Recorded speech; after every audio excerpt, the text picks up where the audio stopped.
তবে আমরা যে কোরবানি করে থাকি সেই কোরবানি এর শুরু হচ্ছে আমাদের পিতা ইব্রাহিম আলাইহিস সালাতু ওয়াস সালাম।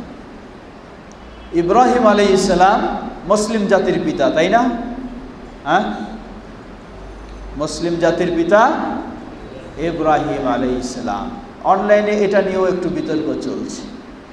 কেউ বলছেন যে মুসলিম জাতির পিতা না, আবার কেউ বলছেন মুসলিম জাতির পিতা।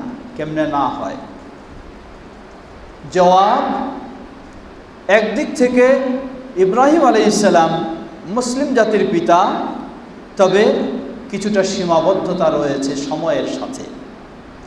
যদি সামগ্রিকভাবে মুসলিম জাতির পিতা ইব্রাহিম আলাইহিস সালাম বলি, তাহলে মুসলিম জাতির প্রথম মুসলিমকে আদম আলাইহিস সালাম, তাহলে আদম আলাইহিস সালামেরও পিতা হলেন ইব্রাহিম আলাইহিস সালাম। তা কি হতে পারে কোনোদিন? না, আদম আলাইহিস সালাম পিতা ইব্রাহিম আলাইহিস সালামের। সুতরাং ইব্রাহিম আলাইহিস সালাম মুসলিম জাতির পিতা, তাকে আবুল আম্বিয়া বলা হয়, নবীদের পিতা। তো নবীদের পিতা মানে কি? প্রথম নবী তো হলেন আদম আলাইহিস সালাম, তার পিতা না। ইব্রাহিম আলাইহিস সালাম যখন ছিলেন তখন থেকে শুরু করে পরবর্তী মুহাম্মদ সাল্লাল্লাহু আলাইহি সাল্লাম পর্যন্ত যত নবী আসছেন সকলেই তার বংশধর হিসাবে অধিকাংশের দিক থেকে তাকে আবুল আম্বিয়া, নবীদের পিতা বলা হয়। কিন্তু তার থেকে পূর্বের নবীদের তিনি পিতা নন, তার থেকে পরবর্তী নবীদের পিতা।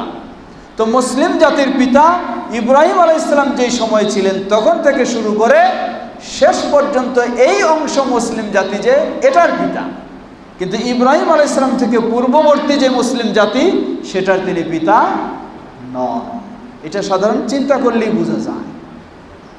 অতএব ইব্রাহিম আলাইহিস সালাম আমাদের মুসলিম জাতির পিতা, কিন্তু সেটি সীমাবদ্ধ, সময়ের সাথে সীমাবদ্ধ, তার সময় থেকে পরবর্তী সময় পর্যন্ত।